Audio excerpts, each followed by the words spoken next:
So for most subjects, studying is pretty straightforward. The lecturer gives you rules, you learn them, and then apply them on the exam. But philosophy is a little bit different. So I thought I'd make this quick guide on how to write a philosophy essay. Now, choosing an essay question is always difficult. Some people think you should look for a question that really interests you, or that you've already studied before and have some cool insights about. But personally, I think this is a really big mistake. What your tutors are really looking for is for you to regurgitate their own opinions back at them. And the more invested you are in the question, the more likely you are to accidentally insert some original ideas or new thoughts. So I find it's usually best just to pick a question randomly. If you're basic, you could do this just by using a random number generator, but other cool methods are choosing the question with the most double negatives in it, choosing the question with the most typos, or choosing a question based on the last digit of your current student debt. Then simply attend a private consultation with your marker and ask them to explain the question to you. Secretly record the whole conversation, convert it into an essay, and wait for them to hand it back to you covered in comments like "great insight" or "nice idea." Now, if you can't see your marker personally, or maybe you're just too hungover, it is possible to write the essay on your own, but it's going to take a little bit more effort in the long run.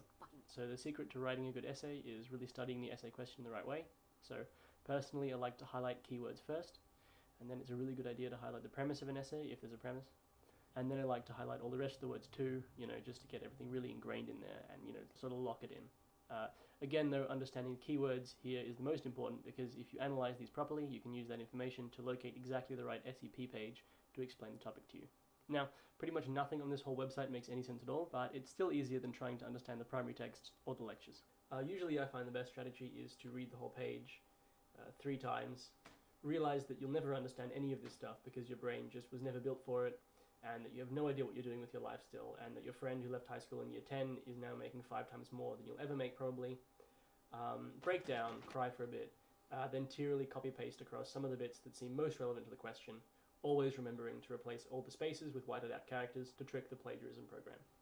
You may think that this seems a little bit half-assed, but the truth is that your marker will probably only ever read the first 3 sentences of your essay, maybe something in the middle too, just to make sure that it doesn't eventually devolve into the word anus printed out 2,000 times, before assigning you a mark depending on how their day went so far, and then scribbling ticks, underlines, and sometimes random phrases throughout to support that mark. When you get your essay back, you may feel a slight pang or feeling of emptiness. This is completely normal. It's just your ambitions, hopes, and dreams trying feebly to draw your attention to the bleeding train wreck of a life you've chosen for yourself.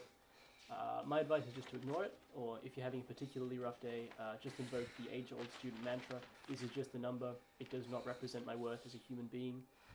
Just close your eyes and repeat that over and over and over until you start to feel numb, and then open your eyes, drop the marked essay into the nearest garbage can, and go get drunk in your apartment by yourself.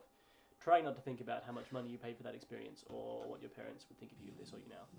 And that's really the best advice I can give any aspiring philosophy students out there, other than, the obvious advice. So yeah, best of luck, I suppose. And remember, suicide is always an option.